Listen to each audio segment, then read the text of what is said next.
we have an ongoing conversation to and fro about the what happens when 19 children get gunned down. Where's God? What's the solution? Why is this happening? And you know, we had some pretty sharp minds Wednesday, and I was embarrassed that we really couldn't come up with a lot of good stuff. Um, there's evil in the world, and the only solution to evil is Jesus Christ. And so we have to get Jesus Christ back into society. Because, if you take away guns, stabbing is the number one way of killing people in Great Britain. So it's, I don't know that you're not really addressing what causes people to kill other people. Okay? That's the real issue. We want to get to a spot where we're able to, get folks to refrain from killing other people. And, and in our society, we've basically, extracted Jesus from every angle of our world. The church is the only place where we can talk about Jesus. And even now in many countries, what you can say about Jesus is being restricted. Christianity's being classified as a hate organization by, your far left secular atheists. And so, everybody knows that Jesus is not about hate. Jesus is about love. And so, what's the solution? And so I was a little frustrated again last Wednesday that we couldn't figure it out. And so I thought a lot about it because I'm looking for the tangible application. Everybody needs Jesus. Well, okay. And we live in a society that doesn't promote that relationship. So how do we get that Jesus back out into society? And there's a passage in Matthew 5, you are the salt of the earth. And if the salt has lost its taste, how shall its saltiness be restored? It's good for nothing except to be thrown out and trampled under people's feet. Okay? You're the light of the world. A city set on the hill cannot be hidden. People don't light a lamp and then put it under a basket. No, they put it on a stand and it gives light to all in the house. Let your light shine before others so they may see your good works and give glory to your Father who is in heaven. So this is what I believe the solution to getting Jesus back out into the world. It's when you and I release our Christianity. And, I've said before that 94% of Christians have never shared their faith, don't share their faith. It's a private thing. It's not meant to be a private thing. Okay? It's a personal decision that you make, but then it rolls into, okay, how does it pour out of my life? And so when you're called the salt of the earth, basically it's a lifestyle, it's a mindset, it's an awareness of your job description, okay? You're different than everybody else in the world, okay? C.S. Lewis has this cool quote, aim for heaven and you'll get earth thrown in. Aim at earth and you get neither, okay? So when you're just looking for the blessings and how Christianity can move me forward, I talked about the fair weather Christians on Sunday. They're just going to fall away when persecution happens or when challenges, get in the way. But when you've made a commitment, I'm going to follow Jesus Christ, even though I'm broken and flawed and failing. He's my God. I'm still going to fall forward, fall in His direction, make Him the angle of my life. Well, then heaven's now your mindset, and suddenly you get to have an impact here on earth. And transformation is what we're all in need of. We don't add a little Jesus to our lifestyle and, a little pick-me-up, a little make the sour personality a little bit sweeter. No, there's a brand new you. It's like the Amish family that makes a trip to town. Uh, the mom goes into shop, and so dad and son sit outside the elevator, and they're fascinated, you know. The older lady gets into the elevator, then a few moments later, a brand new, beautiful young woman comes out. He's like, son, go get your mom, all right? Um, it's just about that stark. It's that different. You know, the old selfish you is replaced by the new selfless you. And it's kind of cool the way Jesus mentions salt and light. Salt was like money. Do you realize your salary comes from the word salarium, which is the way you were paid in salt back in the Roman days? Okay? So 2,000 years ago, we're still using that terminology when you get paid.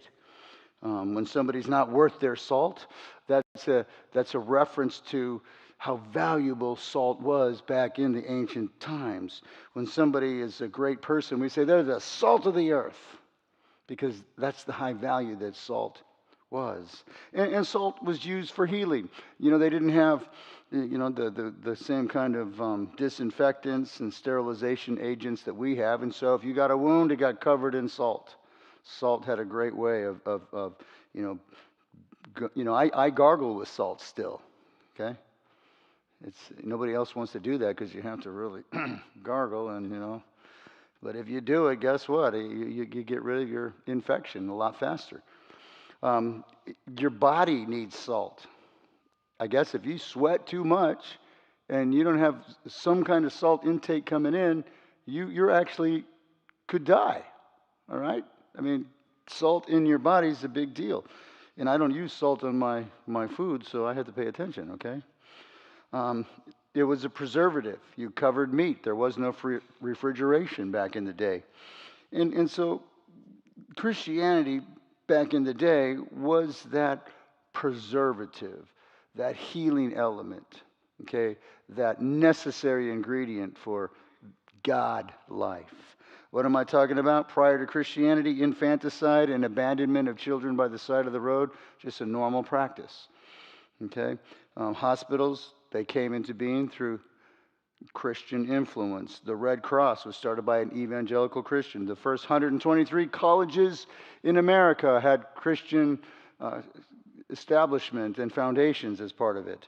You know, orphanages, adoption agencies, human treatment of the insane. Christianity was, you could say, the antiseptic for culture back in the day, all the way up until now. Somehow we've lost our influence. Some people, you wouldn't know they're Christians unless they told you. I remember with this one guy came up to me and said, I've been working next to this guy for so many years, and I just found out he was a Christian. And you're a Christian, and he's a Christian, and you've been together for how many years, and you didn't ever talk about your faith? You couldn't tell by the vocabulary. You couldn't tell by the countenance. There was no indication that the two of you guys were Christians. Somehow that just doesn't seem right. That it never came out of your mouth or the other person's mouth. Okay? And people should be able to tell by what doesn't come out of your mouth, by the attitude that you have, the joyful disposition, the countenance on your face, the way you handle a problem. It should have some Christian angle. I'm swimming in a pool a couple months ago, and I could just tell by the verbiage of these people that they were Christians.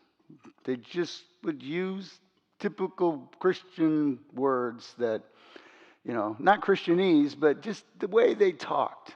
I could tell, and then sure enough, found out they were Christians. I already knew. I could see it.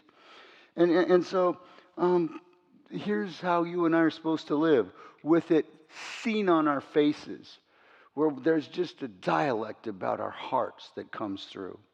We're supposed to be giving them away. And sadly, Christians can become a hindrance. All right? Jesus came with this great love for the world. And somehow the church turned Jesus into a judgmental organization. And yes, we're supposed to be different than the world, but we're not supposed to draw a line. We're supposed to step over the line and bring Jesus to hurting people, bring Jesus to the folks that don't live his way, don't think his way, don't act his way. Paul says, I didn't call you to step out of the world. You're supposed to be in the world circulating and stimulating Christianity all around you. Okay? Yeah. It's about the love of Jesus Christ. That's what we're trying to get into people's lives. And you know, Christianity is not a religion, it's a person. And we want to introduce people to Jesus. A lot of times, hey, do you want to come to my church? We're a bunch of Presbyterians. And I'm like, oh, why do you have to say Presbyterians? You just clogged up the invitation. Okay? You know, it's just, well, hey, I got a relationship with Jesus, and we talk about him at our church, and he's amazing, and I'd love to have you, come and experience him. That's just such a better thing than, Presbyterianism. I don't even want to go there, and I'm a Presbyterian pastor, And suddenly know your long-standing bad habits, and they have meaning. Your sour attitude, your negative disposition, your personal prejudices. I remember having personal prejudices. Then I'm raising my children, and I realize, okay, I don't want to pass my personal prejudices on, so I'm going to get rid of them. I'm not going to hide them. I got to heal them. I got to figure out who these people are to bring grace to and understand their pain and see them as children made in the image of God and understand that all souls are mine. And so I wasn't prejudiced anymore. Because otherwise, you know what? You know how it works. The family sins get passed along, and we don't want any of those. This one preacher was building what do you call those trusses where the vines grow on? Trellis. He's building a trellis. And the neighborhood kid comes to sit down and watches him. And, preacher's feeling like, well, he wants to see a handyman at work, He goes, well, son, how come you're joining me here today? And the little boy says, well, I want to see what a preacher says when he hits his finger with the hammer. Okay? Yeah, people are watching us. They're listening to us. It's supposed to be different. We're supposed to be different. This one salesperson was really frustrated that they lost a sale, and he says, well, I guess you can bring a horse to water, but you can't make him drink. And his manager said, no, your job isn't to make him drink, it's to make him thirsty so that he wants to buy our product. And I wonder if anybody's thirsty as they watch our relationship with God. Some of the favorite compliments that I've gotten are, I can tell there's something different about you. What is it? And if only I heard that more often, I can think of the 3 times it was said to me, and I put a gold star around them. Hey, one time, this happened. It should be every day that people are thirsty. What is it about you? Because I know they're thirsty. This world hurts. This world's difficult. Overcoming your own challenges is hard enough, far less having to deal with the challenges thrown at you. Okay? And so there's a thirsty world that needs Jesus Christ, and you and I, we have the drink for a thirsty person. What's it called? The waters of everlasting life. Okay? Springs of everlasting life. Is it flowing out of you, bubbling out of you, or not? Because if it's not, it's a problem. This one king had 3 daughters, and the 3 daughters go, oh, the first 2, Daddy, I love you more than all the gold and silver in the world. And the 3rd daughter, the little one, says, Daddy, I love you more than salt. His dad's like, what is that? And so the cook overhears this interchange, and so he holds the salt back out of the meal. And it was a horrible meal. The king says, what's the deal, cook? You're a good chef. What happened to my meal? Well, I heard what your daughter said, and I could tell you weren't pleased, and I just wanted you to see how important salt is. What she was basically saying is, nothing tastes good without you, Daddy. And when nothing tastes good in life without your heavenly daddy, suddenly you have a different relationship with him, a different angle with him, a different approach to life with him. You approach life with him. You know, I'll never forget, it was so weird, that horrible Pulse nightclub tragedy, you know. Every now and then I have to drive down there and I see it, and it just has this aura of pain all over it.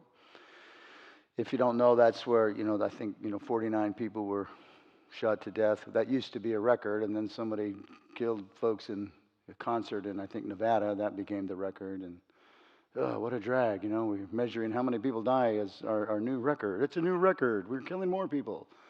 So anyways, this happens here in Orlando. And I'm on my news feeds, and this rainbow flag is put on a bridge in Australia or down in South America, and another one in Europe in different places, and all across the globe. The LGBT community, we're in solidarity with you. Well, this happened when ISIS was literally exterminating 1,200,000 people in the Middle East. Christians, not people, Christians. And there was no uprising from the church. There was no flags. There was no political pressure. There was no voice really raised at all. As we just let a million of our own. Just 49 people die in Orlando, and it's a world event. 1.2 million Christians. I got to tell you, I feel like this is a great failure on my part, that I didn't try to figure out how to move the influence of this world, this town, our denomination, whatever it was, to just say, it's not okay. We got to do something about it. And we know something could have been done because, change in leadership happened and there was no more ISIS. It could have happened. And I bring this up because, the sociologist Robert Bella from Berkeley says the quality of a culture can be changed when 2% of its people have a new vision. 2%. And good news for America, there's more than 2% Christians, which is not the truth in France. Okay? It's 1% Christians. And, we used to have a lot of Christians. Now we probably, 40%, but 40% of the nation and probably 90% of the world believes in God. There is a God. I mean, do you see what I'm saying? We could make some changes. We don't have to just let the secular atheists take over the country. I'm sorry. Wherever you stand in the LGBT issue, I don't think we ought to be exposing our kindergartners to that information. It's too early. Let them play with their toys as they're trying to figure out life. They're just coming out of the mommy-daddy stage. And now they're starting to step into the world, and that's a complex issue. It's not okay for kindergartners to have to deal with that. We adults need to be protecting our children from information that they're not ready for yet. Okay? Now, I'm not saying down the line, well, we can get into that conversation down the line. But I'm just saying at some point, the world has to stand up and go, no, I think let's put some common sense into place here. And this is important because the world is steadily taking steps away from Jesus Christ. Okay, we're shutting them down. It's a hate religion. Everybody likes to point to the horrors of religion. And, I just got so tired of hearing that I decided to do some homework. And I remember the Crusades and the Inquisition. These are the two big ones. And the Crusades really were a response to, Islam just going into Jerusalem and slaughtering everybody. You got a Europe that is uneducated, and the land situation was getting tight, and so the Pope gets up and says, "Go be a warrior for God," and it's a wrong message, it's the wrong motivation, but nevertheless, the number of people killed in the Crusades, not that many. I can't remember now. The number killed with the Inquisition is really quite small compared to the 130 million people killed last century by 3 atheist regimes. 130 million people. Okay?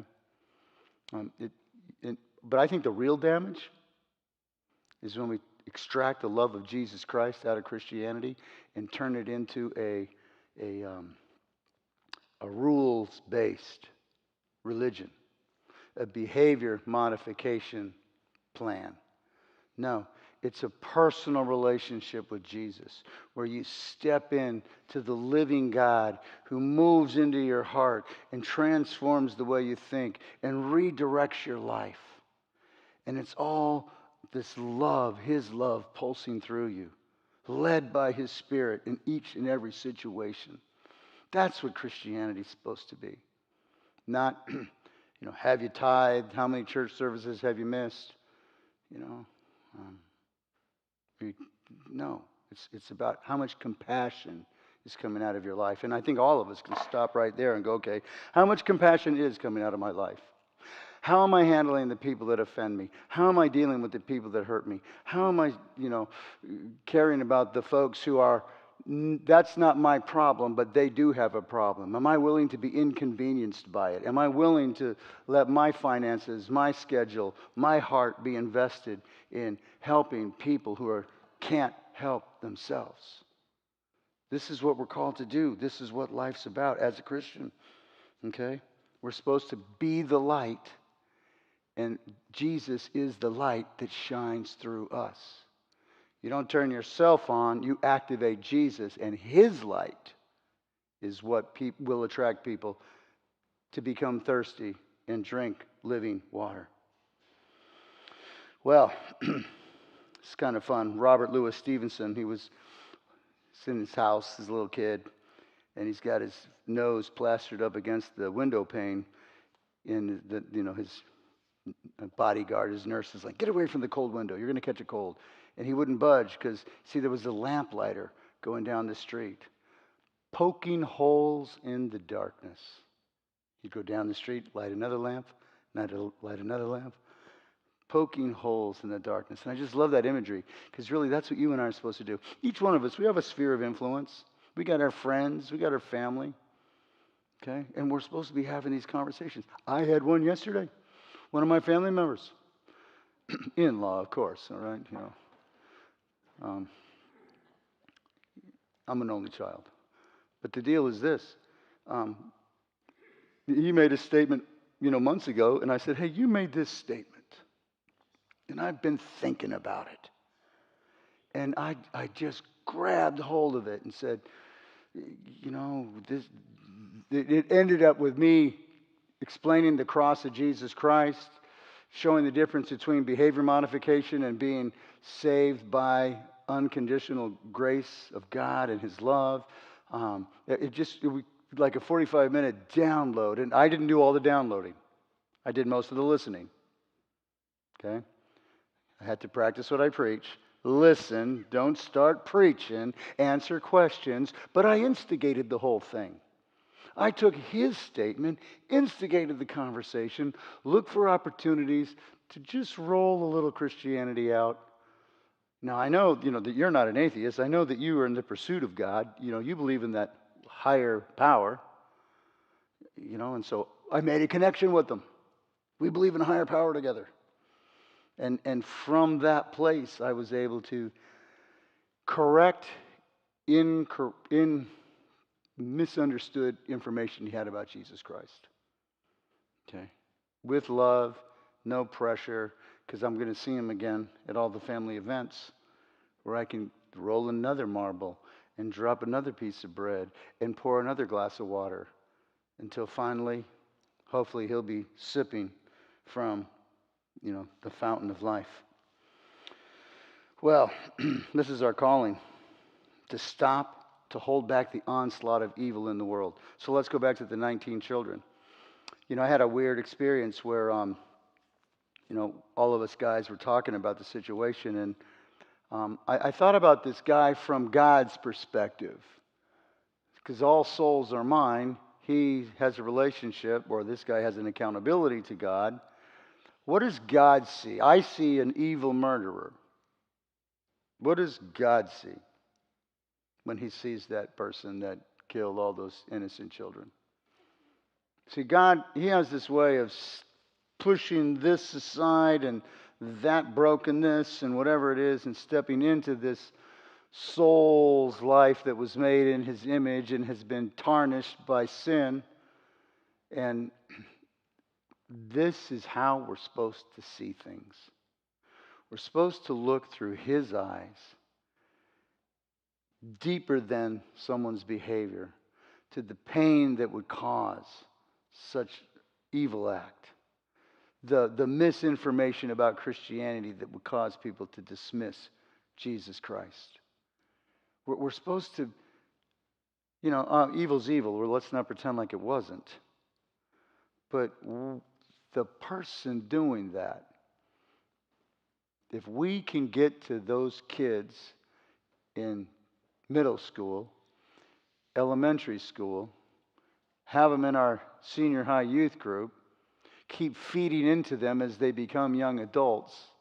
I mean, I think this is the second young adult who's done a mass shooting. We had the one in Texas and the one in Buffalo, right? Weren't these guys 18, 19 years old? Okay, most of them, I mean, this is the broken age group that's killing themselves and killing other people. And maybe this is the first crop that's literally grown up with absolutely no God being preached to them.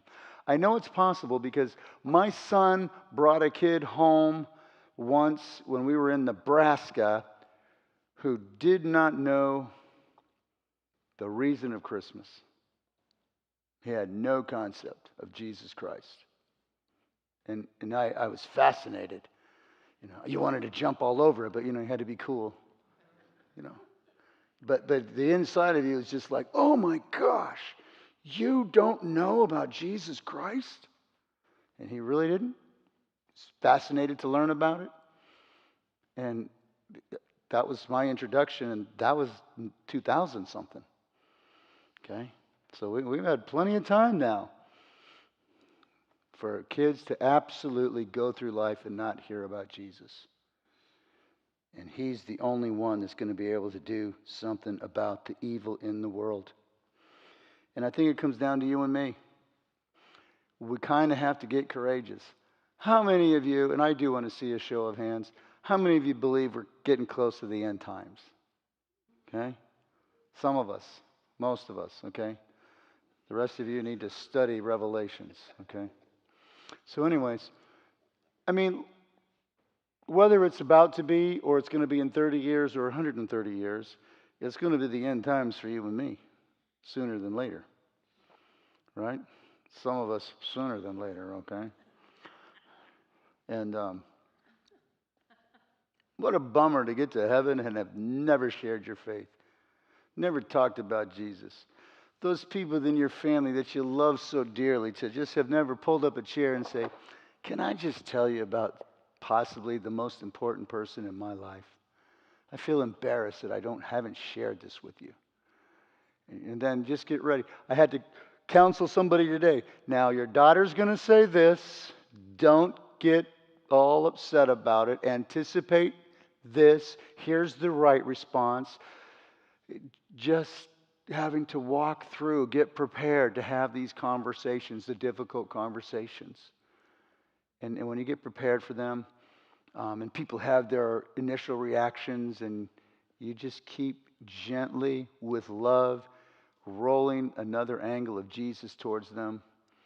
Now, two things happen. They'll be thinking about it, and the Holy Spirit will go to work in their heads, in their hearts. And guess what? We can change the way things are. There was an epitaph. Pause, stranger, when you pass by me, for as you are, so once was I. As I am now, so you will be. Okay? Then prepare unto death and follow me.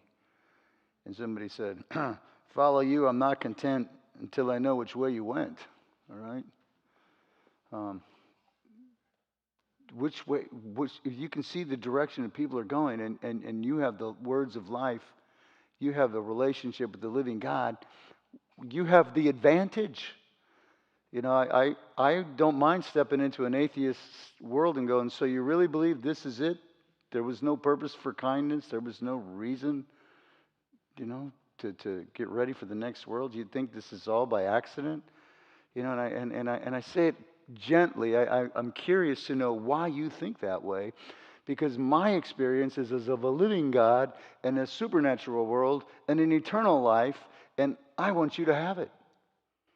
And how about that's pretty relaxed? Nobody's going to get in a fist fight over that. Okay. But now you've raised the question, and you're being the salt to maybe preserve their souls. Listen to this explanation. Okay, this is such a cool explanation of Christianity. This is from a 2nd century letter from somebody to Diognetus. It describes early Christians. Christians are indistinguishable from other men, either by nationality, language, or customs. They don't inhabit separate cities of their own. They don't speak a strange dialect or follow some outlandish ways of life. With regard to dress, food, and manner of life, in general, they follow the customs of whatever city they happen to live in, Greek or foreign. Yet, there's something extraordinary about their lives. They live in their own countries as though they were only passing through. Any country can be their homeland, but for them, their homeland, wherever it be, is a foreign country. Like others, they marry and have children, but they don't kill them. They share their meals, but not their wives. They live in the flesh, but they're not governed by the desires of the flesh.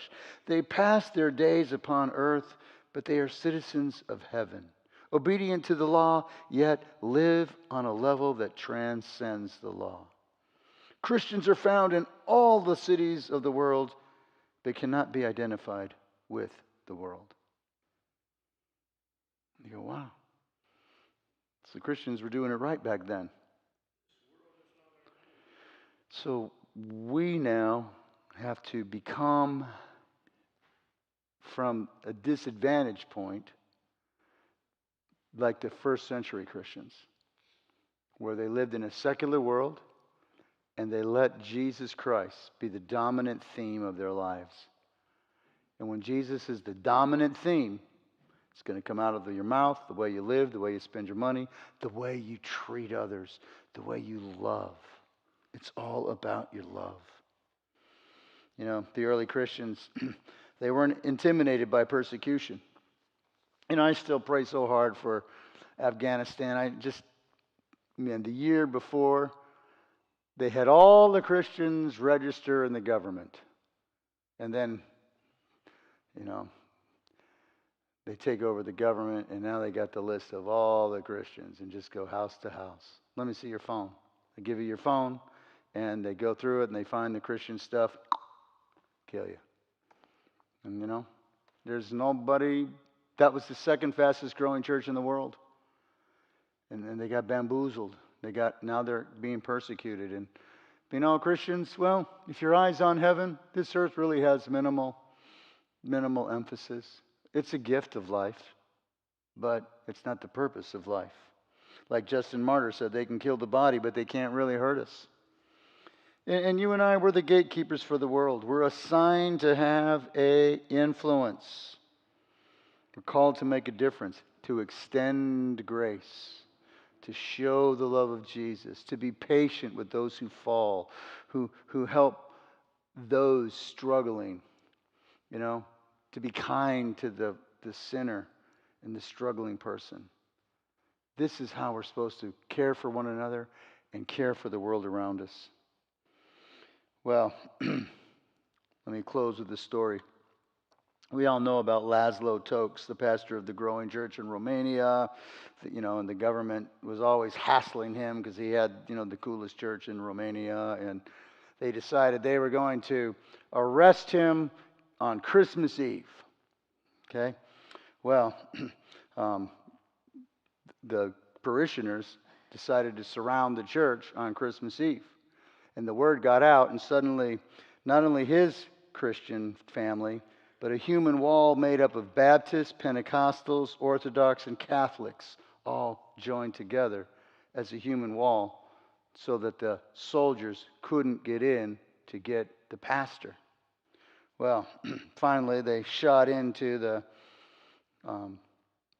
crowd. Actually, before they did that, this guy, Daniel, pulls out a pack of candles, starts handing out candles. In the middle of a December night, the whole area just gets lit up with these candles.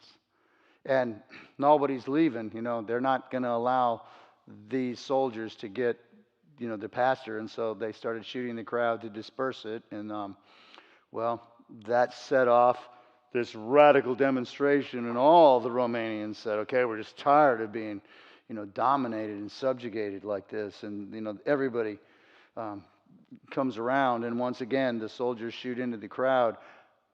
But first, once again, Daniel pulls out some candles, and everybody brings candles, and the next thing you know, the whole country is lit up by candlelight, making the statement, no. And it was a Christian statement. So funny. Whenever the interviews were going on, it was all a spiritual movement, but the news didn't want the spiritual angle. They wanted the freedom angle. They didn't want to hear about the catalyst, the Christianity that freed the nation. Well, Daniel gets his leg blown off, and his pastor goes to see him, and he tries to console him. He goes, oh, pastor, I'm okay. I'm the guy who lit the first candle. Okay? That's his legacy. And would you be willing to lose a leg so that somebody else might have freedom in Jesus Christ? I guess what I'm saying to all of us is maybe we need to pass the salt. Amen?